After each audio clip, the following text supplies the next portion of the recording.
दोस्तों, यदि आपको खुद से बंटवारा नामा तैयार करना है, आपको जमीन का बंटवारा करना है, अचल संपत्ति का बंटवारा करना है, तो बस 7 पॉइंट याद रखना है आपको। 7 पॉइंट इस वीडियो में हम बताने वाला हूं, जिसके माध्यम से आप आसानी से संपत्ति का बंटवारा कर सकते हैं। संपत्ति कितना ज्यादा हो, हिस्सेदार कितना हो, उससे कोई मतलब नहीं। आप क्रमबद्ध तरीका से, सही ढंग से जमीन का, संपत्ति का बंटवारा कर सकते हैं। दोस्तों, बहुत ही महत्वपूर्ण वीडियो है। आज के वीडियो आप देख लिए ना, तो बंटवारा नामा तैयार को लेकर के जो है आप किसी भी तरह का सवाल पूछेंगे नहीं, क्योंकि भाई आपके पास सारे पॉइंट मिल ही जाएंगे।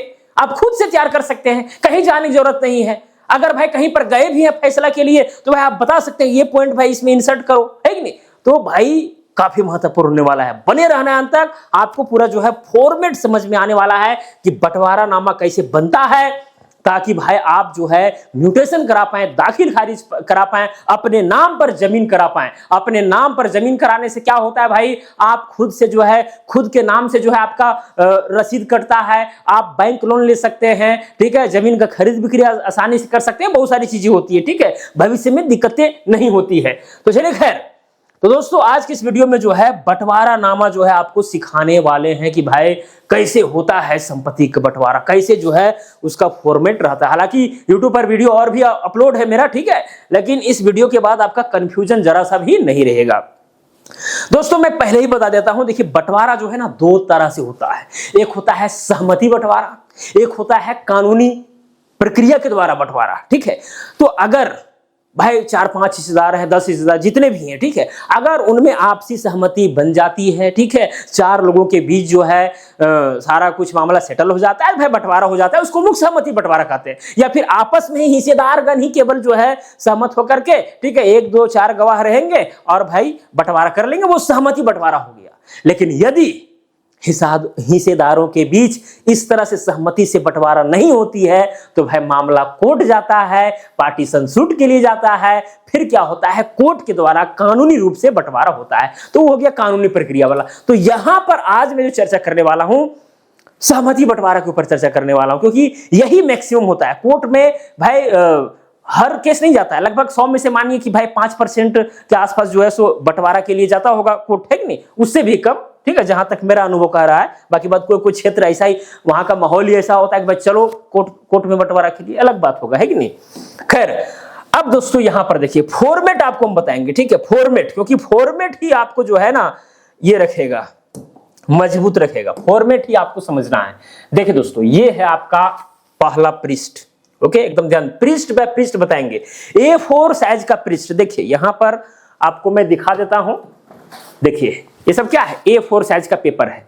तो इसी में जो है आपका सहमति पंचनामा बंटवारा हो जाएगा, ठीक है, 4-5 पेज लगेंगे। तो पहला जो पेज होगा, ये यहां पर जो है ना, ये पहला पेज है।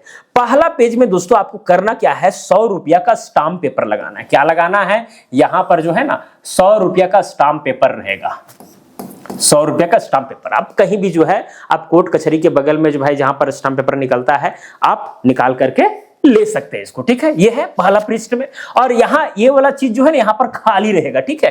ये इसको आप पहला पृष्ठ मान करके ही चलिएगा, ठीक है, ये पहला पृष्ठ होता है। इसी से आपका जो है सारा काम यहीं से स्टार्ट होकर के फिर आगे वाला पृष्ठ में जाएगा। क्लियर। तो 100 रुपया का स्टाम्प पेपर हो गया। अब यहां पर चूंकि भाई बंटवारा है, सहमति बंटवारा है, तो यहां पर हम लिखेंगे टॉपिक में, दोस्तों मैं आपसे बस 1 मिनट एक्स्ट्रा समय लूंगा। भूमापक अमीन 3 माह प्रशिक्षण कार्यक्रम का एक नया बैच लॉन्च हुआ है, अगस्त 2026 से अक्टूबर 2026 तक का। यदि आपको जमीन नापने के लिए सीखना है, आपको एक अमीन भूमापक बनना है, तो इस कोर्स में आप ज्वाइन कर सकते हैं। इस कोर्स में चेन सर्वे, प्लेनटेबल सर्वे, प्रिज्मेटिक कंपास सर्वे, बंटवारा, ऑनलाइन नापी, कैथी लिपि, सारा कुछ पढ़ाया जाएगा। ये जो आप बंटवारा वाला वीडियो देख रहे हैं ना, ये सब भाई छू मंत्र लगेगा, ठीक है, यानी पूरा जो है 0 से लेकर के हीरो तक दोस्तों आपको जो इस कोर्स में पढ़ाया जाएगा। ये कोर्स जो है जीनियस मेकर ऐप पर मिलेगा। प्ले स्टोर में जाएं, जीनियस मेकर सर्च करें, ऐप को इंस्टॉल करें, मोबाइल नंबर से लॉगिन करें, ये कोर्स आपको दिख जाएगा। जल्द से जल्द ज्वाइन करें। अगर मान के चलिए आप बहुत बाद में जो है सो इस वीडियो को आप देख रहे हैं, ये वाला वीडियो, ठीक है, तो फिर नया बैच भी जो है सो लॉन्च हुआ रहेगा, ठीक है, तो ऐप में आपको दिख जाएगा, तो वहां पर आप जुड़ सकते हैं। ओके, सहमति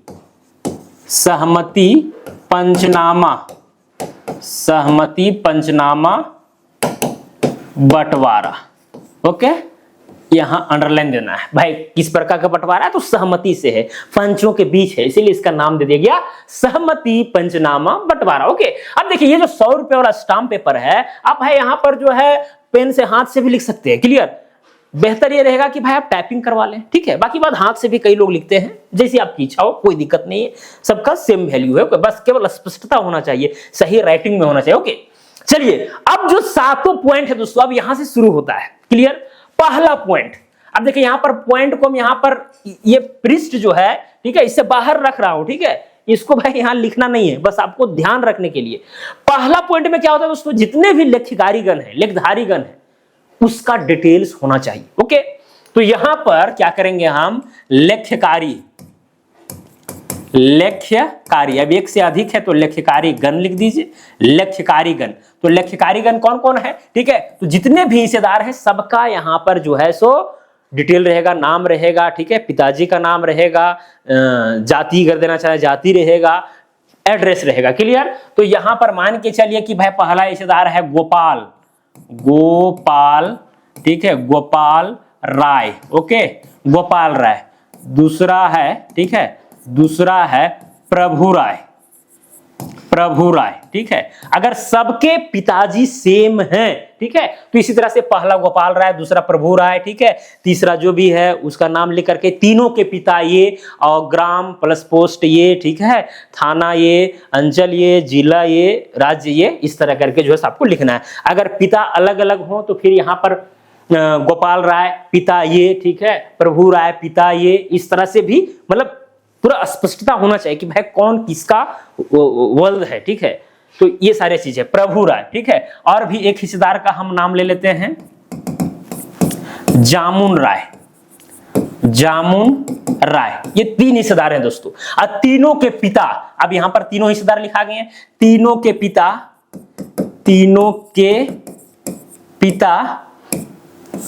ठीक है, तीनों के पिता हम लिख लेते हैं यहां पर खेमन राय। ओके, ठीक है, ग्राम, ठीक है, ग्राम जो भी है वो लिखना है। फिर आपका हो गया पोस्ट, जो भी है वो लिखना है, ठीक है। फिर आपका हो गया अंचल, ओके, जो भी है वो लिखना है। फिर आपका हो गया जिला हो गया। फिर आपका राज्य हो गया, ओके, राज्य।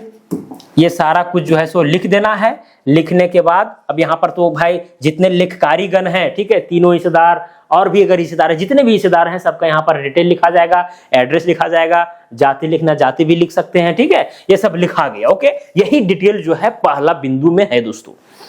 और इस पहला बिंदु में लेखकारीगण के अलावा यहाँ पर लेखधारी भी लिखाएगा, लेख्यधारी।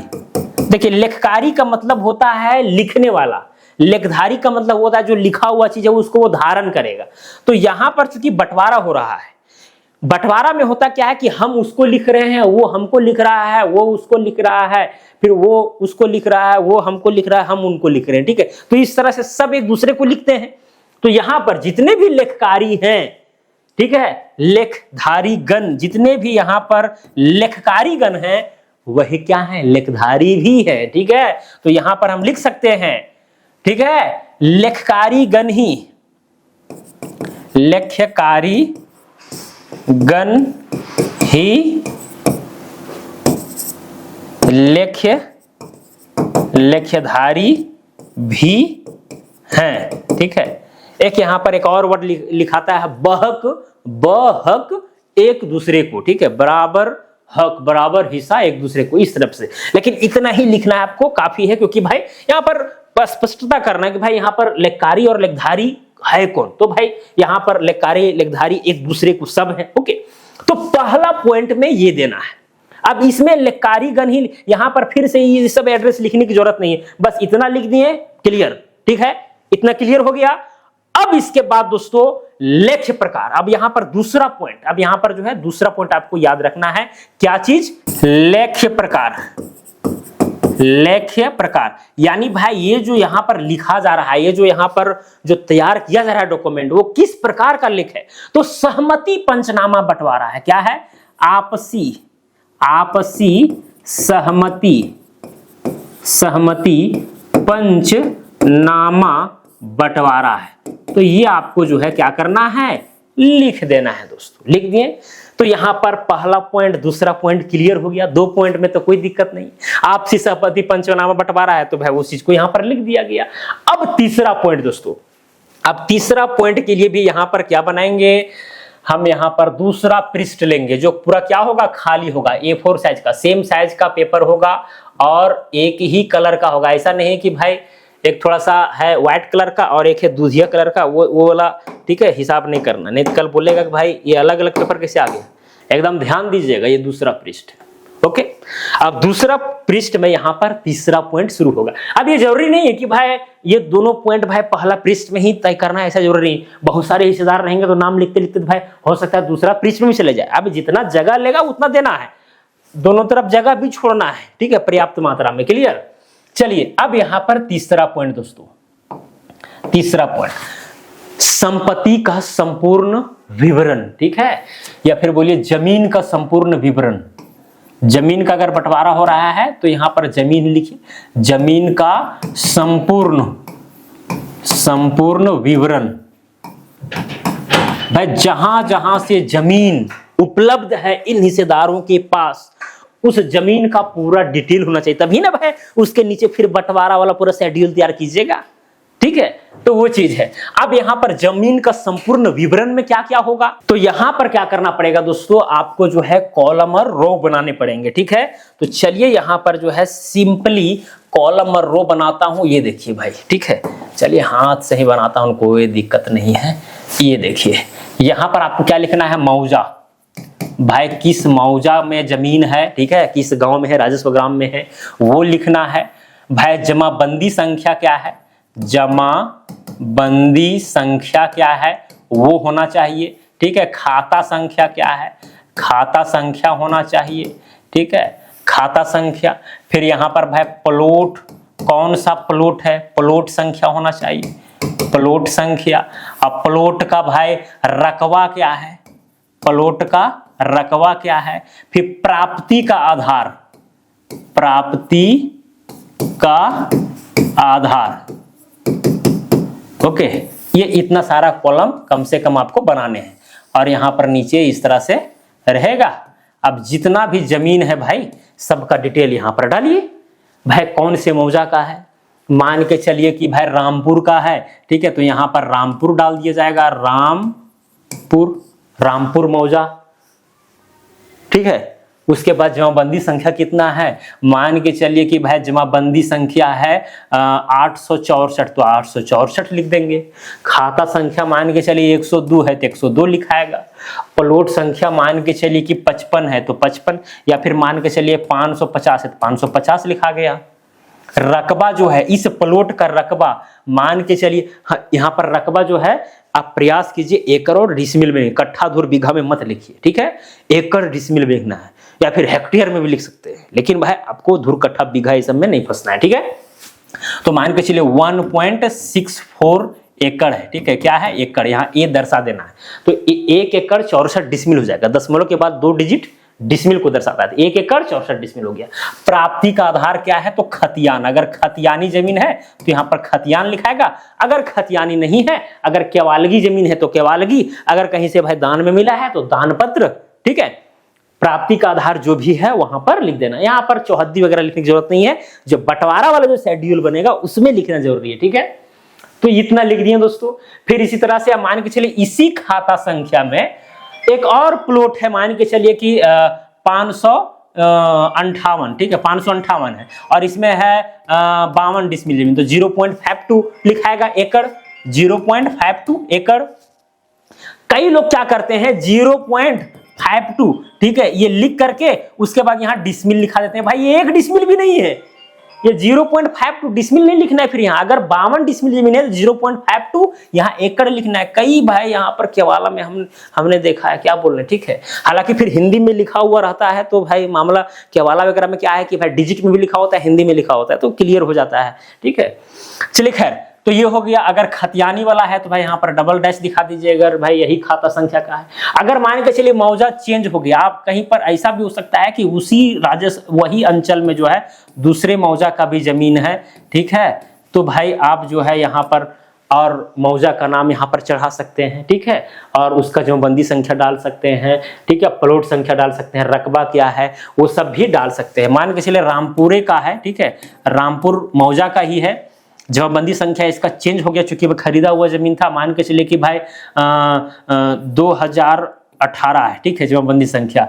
खाता संख्या जिससे जमीन लिया गया था, ठीक है, वो मान के चलिए कि 262 है। ओके, प्लॉट संख्या मान लेते हैं 1076 है, ठीक है, और रकबा जो है वो मान लेते हैं कि भाई 82 डिसमिल यानी 0.82 एकड़ लिखना है, 0.82 एकड़। प्राप्ति का आधार क्या है, तो केवाला है, केवाला। ओके, तो ये सब आपको जो है सो जमीन का जितना भी आपको भाई पेपर उपलब्ध है, जो भी जमीन आपके पास है, सारा डिटेल यहां पर लिख देना है, क्योंकि इसी का जो भी यहां पर विवरण देंगे उसी का यहां पर नीचे शेड्यूल तैयार होने वाला है प्रत्येक हिस्सेदार का। तो ये चीज है। तो तीसरा पॉइंट में जितना भी जमीन है सब लिख देना है। उसके बाद दोस्तों एक और महत्वपूर्ण बात आपको करना क्या है, जितना भी यहां पर रकबा आएगा, रकबा जैसे 1.64 एकड़ है, यहाँ पर 0.52, यहाँ पर कुल रकबा भी लिख देना है। कुल रकबा बराबर जितना भी आएगा उतना यहाँ पर आपको दर्शा देना है। होता क्या है, कई बार छेड़छाड़ करके इधर उधर किया जाता है। तो अगर मान के चलिए कुल रकबा यहाँ पर लिखा हुआ रहेगा ना, तो एक जगह छेड़ेगा तो इसको भी छेड़ना पड़ेगा। ये सारा चीज है, ठीक है। तो कुल रकबा भी लिख दीजिएगा, कुल प्लॉट भी लिख सकते हैं, ठीक है, लेकिन कुल रकबा लिख दीजिएगा, इतना काफी, क्योंकि रकबा ही यहाँ पर महत्व रखने वाला है, बाकी सारा डिटेल तो चढ़ाया हुआ ही है। क्लियर। अब लिखना है आपको चौथा पॉइंट में। अब आ गए यहाँ पर, कहां पर, चौथा पॉइंट में। चौथा पॉइंट में क्या है, प्रत्येक हिस्सेदार का हिस्सा विवरण। ओके, अब यहां पर प्रत्येक हिस्सेदार का हिस्सा विवरण यहां पर जो है सब शेड्यूल बनेगा। इसको हम लोग शेड्यूल कहते हैं, ठीक है। जैसे पहला नंबर में कौन है, गोपाल राय है, ठीक है। क्या है, पहला फरीकेन 1, जिसको हम फरीकेन 1 भी कह सकते हैं, फरीकेन नंबर 1, ठीक है। कौन है, गोपाल राय। कौन है, तो गोपाल राय, नाम भी लिख देना है, ठीक है, गोपाल राय। ओके, इतना लिख दिया, फरीकेन नंबर गोपाल राय। पिता का भी नाम आप यहां पर डाल सकते हैं, हालांकि वहां पर तो डाला हुआ ही है, एड्रेस वगैरह सब डाला, सब कुछ डालने की जरूरत नहीं है। फरीकेन नंबर 1 गोपाल राय भी लिख दिया, उतना भी काम चल जाएगा। अब यहां पर भी इसी तरह से दोस्तों यहां पर टेबल बनेगा। अब इस टेबल में कुछ मुख्य चीजें भी और ऐड होंगी, ठीक है। जैसे यहां पर तो पहला तो भाई यहां पर मौजा है ही, मौजा, फिर यहां पर जमाबंदी संख्या तो है ही, जमाबंदी संख्या, ठीक है। देखिए आपको हो सकता है लिखावट सही से दिख नहीं रहा होगा, लेकिन बोल रहा हूं तो आपको समझ में आ रहा है ना। फिर यहां पर हो गया आपका खाता संख्या, फिर क्या है भाई, प्लॉट संख्या ना, प्लॉट संख्या, प्लॉट, ठीक है। फिर उसके बाद क्या है, रकबा। अब यहां पर दोस्तों महत्वपूर्ण बात, चौहद्दी। अब इसमें प्राप्ति का आधार नहीं भी लिखेगा चलेगा, क्योंकि भाई यहां पर प्राप्ति का आधार तो दिखाई दिए कि भाई कौन सा प्लॉट किससे प्राप्त हुआ है, खतियान से प्राप्त हुआ है, केवाला से। तो यहां पर दिखाने की जरूरत नहीं है, बस यहां हमको दिखाना है कि भाई किस मौजा में जो हिस्सेदार फरीकेन नंबर 1 है उसको कितना रकबा मिला है और उसका चौहद्दी क्या है, ये बहुत महत्वपूर्ण है। अब मान के चलिए मौजा है रामपुर, ठीक है, यहां पर हम लिखेंगे रामपुर ये जमाबंदी संख्या 864 में, खाता संख्या 102 में, प्लॉट 550 में, रकबा अब 1 एकड़ 64 डिसमिल था। अब इसमें 3 हिस्सेदार है, तीनों को डिवाइड करेंगे, ठीक है। तो कितना होगा, चलिए डिवाइड यहां पर हम कर लेते हैं, क्योंकि 3 से डिवाइड होगा नहीं, ठीक है। चलिए, तो 164 डिसमिल है ना, 164 डिवाइडेड बाय 3 यानी 54.66 आया। यानी हम लिख सकते हैं 54.66 आया ना। अगर इसको यहाँ पर आप डिसमिल में भी लिख सकते हैं, या तो चाहेंगे तो भाई यहाँ पर अगर एकड़ में दर्शाए तो यहाँ भी एकड़ में आप लिख सकते हैं। क्या लिख सकते हैं, यहाँ पर लिख सकते हैं 0.5466, 4 डिजिट में लिख दीजिए, 66 एकड़, ठीक है, इतना लिख दीजिए, लिखा गया रकबा।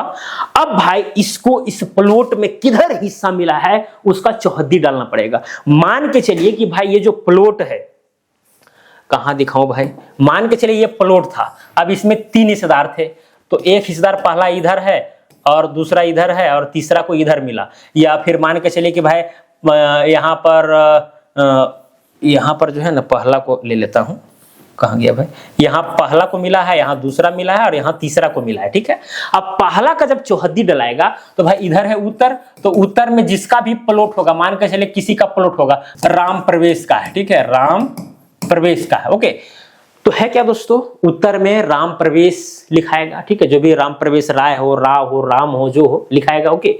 दक्षिण में, ठीक है, तो चौहद्दी में हमेशा शुरू में उत्तर वाला लिखाता है, फिर दक्षिण वाला लिखाता है, फिर पूरब वाला लिखाता है, फिर पश्चिम वाला लिखाता है, ठीक है। तो ये बात ध्यान देना है, तो उत्तर में जिसका है वो लिखाएगा, फिर भाई इधर दक्षिण में जिधर है उसका लिखाएगा, पूरब में तीसरा हिस्सेदार है तो 3 नंबर में हिस्सेदार कौन है, जामुन राय, तो जामुन राय लिखाएगा कि भाई जो है इधर जामुन राय है पूरब साइड में, पश्चिम साइड में दूसरा हिस्सेदार है तो उसका नाम लिखेगा। तो इससे क्लियर हो जाएगा कि भाई ये जो प्लॉट था वो प्लॉट के पूरब साइड तीसरा हिस्सेदार है और पश्चिम साइड दूसरा हिस्सेदार है और बीच में पहला हिस्सेदार घुसा हुआ है, ठीक है, इस तरह से बंटवारा हुआ है। तो उस तरह से यहां पर चौहद्दी लिखना है। तो भाई इस बंटवारा नामा को तैयार करने से पहले एक अमीन से जो है सही ढंग से नापी जोखी करा करके बंटवारा कराना पड़ता है, इस बात को भी ध्यान में रखना है, ठीक है। फिर इसी तरह से आप इस प्लॉट में जो है जितना हिस्सा मिला है, ठीक है, उसका रकबा और चौहद्दी डाल देना है। तो ये चौथा पॉइंट का बात है दोस्तों। तो फरीकेन नंबर 1 का जितना भी हिस्सा मिला है वो डाल देना। ऐसा भी हो सकता है कि फरीकेन नंबर 1 जमीन बेच दिया हो, इसका जो है अपना हिस्सा बेच दिया है। अब बेच दिया है तो यहाँ कुल रकबा में जो है से घटेगा, क्योंकि जमाबंदी संख्या के आधार पर वहां से उतना जमीन माइनस हुआ होगा तो घटेगा। अब जब घटेगा तो इसका यहाँ पर रकबा में 0 लिखा जाएगा, चौहद्दी में डैश डैश लिखा जाएगा, कहानी खत्म, उसको नहीं बनेगा, ठीक है। जब म्यूटेशन के लिए जाएगा बंटवारा नामा तो भाई पहला हिस्सेदार को देखा जाएगा भाई ये जमीन में इसका हिस्सा मिला ही नहीं है और इसमें तो भाई इसका भी साइन रहेगा, सिंपल सी फंडा है कि नहीं। तो ये सारी चीजें हो सकता है कि वो जमीन बेचा हो तो वो माइनस हो जाएगा, सिंपल सी फंडा। तो फरीकेन नंबर 1 का लिख दीजिएगा इसी तरह से सेम टू सेम फरीकेन नंबर 2 का टेबल तैयार होगा इसी तरह से, और फरीकेन नंबर 3 का भी टेबल तैयार होगा। तो वो सब उतना टाइम पास करने की जरूरत नहीं, बस पॉइंट को याद रखना है कि हाँ भाई चौथा पॉइंट में हमको प्रत्येक हिस्सेदार का हिस्सा विवरण देना है और कुछ इस तरह से हमको लिखना है, बस क्लियर। चलिए दोस्तों अब यहां पर हम आगे बढ़ते हैं, 5वां पॉइंट। अब 5वां पॉइंट में क्या होगा उसको समझिए। अब यहां प्रत्येक फरीकेन को आप हिस्सा तो दे दिए, ठीक है। अब जब हिस्सा दे दिए तो भाई ठीक है, अब टर्म्स एंड कंडीशन लिखाएगा, नियम व शर्तें, ठीक है। 5वां में क्या लिखाएगा, 5वां में क्या लिखाएगा, नियम व शर्तें, नियम व शर्तें, ठीक है। अब नियम व शर्तें में दोस्तों क्या है कि पूरा यहां पर डिटेल लिखेगा कि आज दिनांक इतना को आपसी सहमति पंचनामा बंटवारा किया गया, आपसी सहमति, ठीक है, या फिर यहां पर आज दिनांक इतना को, ठीक है, फरीकेन नंबर 1, फरीकेन नंबर 2, फरीकेन नंबर 3, ठीक है, इस तरह करके लिखना होगा, ठीक है। तो आज दिनांक इतना को सभी हिस्सेदारों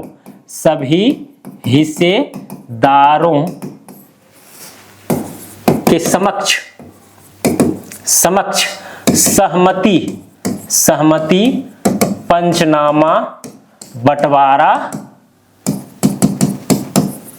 किया गया। अब देखिए ये टर्म्स एंड कंडीशन थोड़ा बहुत चेंज हो सकता है, ऐसा नहीं कि जो हम बोल रहा हूं सेम टू सेम उसी तरह से जरूरी नहीं है। बस मेन क्या बात है वो लिखना है कि आज दिनांक जरूर डालना है कि भाई किस तारीख को भाई बंटवारा, वो सभी हिस्सेदारों के समक्ष ये सहमति पंचनामा बंटवारा हुआ है, ठीक है। उन 2-4 पंचों का नाम भी यहां पर लिख सकते हैं, ऐसा बात नहीं, हालांकि हस्ताक्षर तो नीचे रहेगा, लिखने की जरूरत नहीं है, ओके। तो यहां पर जो है अब ये लिख दिए कि भाई सहमति पंचनामा बंटवारा हुआ।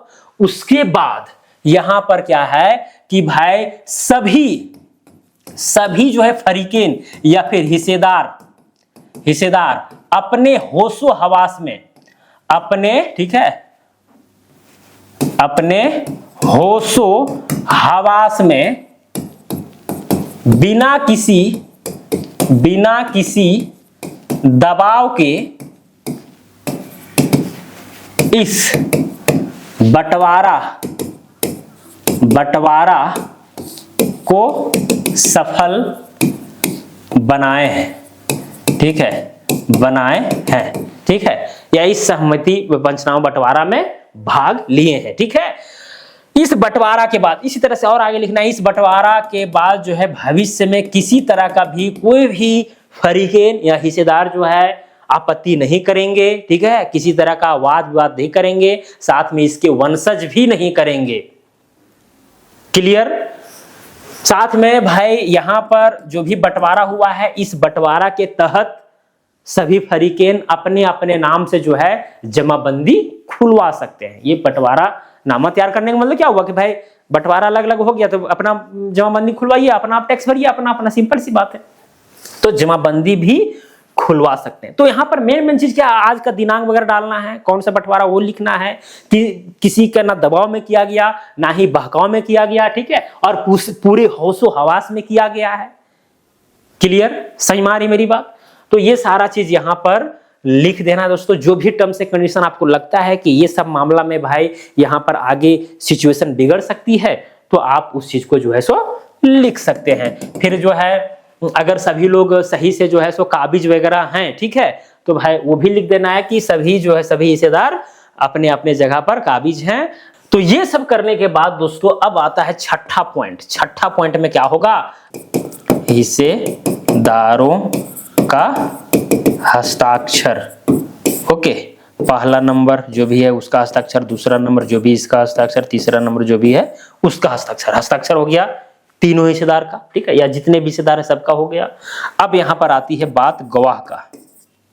गवाह का अगर ये सबके बच्चे हैं, अगर वयस्क हैं, तो उनसे भी जो है गवाह में साइन करवाइए तो बेहतर रहेगा। ठीक है, बाकी वहां जो है पंच वगैरह, ठीक है, जो भी कम से कम है पंचनामा बंटवारा है, 5 लोगों का कम से कम गवाह में तो होना ही चाहिए। ठीक है, तो यहाँ पर भाई पंचों का जो है सो यहाँ पर सिग्नेचर रहेगा, साथ में इनके अगर बेटे वगैरह हैं, औलाद हैं, ओके, और वहां पर मौजूद हैं तो उनके भी हस्ताक्षर रहेंगे। तो भाई यहाँ पर ये 5वां पॉइंट हो गया, भाई हिस्सेदारों का हस्ताक्षर कराना है जिनके बीच ये बंटवारा हुआ है, साथ में जो है यहाँ पर गवाह का भी हस्ताक्षर करना है। और ये जो टर्म्स एंड कंडीशन है यहाँ पर लिख देना है कि भाई ये जो हस्ताक्षर है पूरे होशो हवास में किया गया है। ठीक है, हालांकि वहां पर तो खैर किसी बिन दबाव के जो है सो इस बंटवारा को सफल बनाए। सफल बनाने का मतलब क्या है कि बंटवारा हुआ उसमें हम साइन कर दिए, सिंपल सिंपल चलिए, खैर उसको दोबारा लिखने की जरूरत नहीं है, वो तो लिखा ही गया है। तो गवाहों का हस्ताक्षर हो गया, ठीक है, और ये क्या है, हिस्सेदारों का भी हस्ताक्षर हो गया। बाकी बात प्रत्येक पृष्ठ पर, अब देखिए यहाँ पर कितना पृष्ठ लगा भाई, ये इधर पहला पृष्ठ, ये हो गया दूसरा पृष्ठ, ये हो गया तीसरा पृष्ठ। तो यहाँ पर शॉर्ट में मैंने आपको बता दिया, इसीलिए 3 पृष्ठ में खत्म हो गया। हो सकता है भाई 5 पृष्ठ, 6 पृष्ठ, 7-8 पृष्ठ तक भी जाता है। अगर हिस्सेदार बहुत सारे हो, जमीन बहुत ज्यादा हो, तो भाई लंबा भी जा सकता है। इस बात को भी आपको ध्यान में रखना है। ठीक है, अब दोस्तों ये तो हो गया छठा।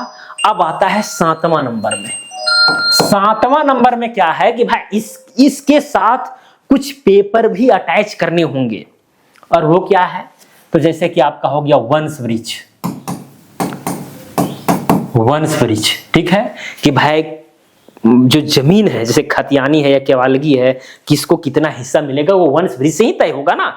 अब मान के चलिए कि भाई ये मौजा है, जमाबंदी संख्या ये है, ठीक है, तीनों के पिताजी थे, और वहां से भाई उसके नाम से जो है जो जमीन है भाई उसके वंश में कौन कौन है उसके आधार पर तय होगा। ठीक है, यानी वंश वृक्ष से तय होगा कि भाई किसको कितना हिस्सा मिलने वाला है। क्लियर, तो वंश वृक्ष होना चाहिए। सभी हिस्सेदार का जो है सभी का आधार कार्ड होना चाहिए। ठीक है, आधार कार्ड, और आधार कार्ड आप जिससे भी ले सबका साइन आधार कार्ड में होना चाहिए। ठीक है, और ये वंश वृक्ष उस पूरा बंटवारा नामा में अटैच रहेगा तो वो मजबूती रहेगा।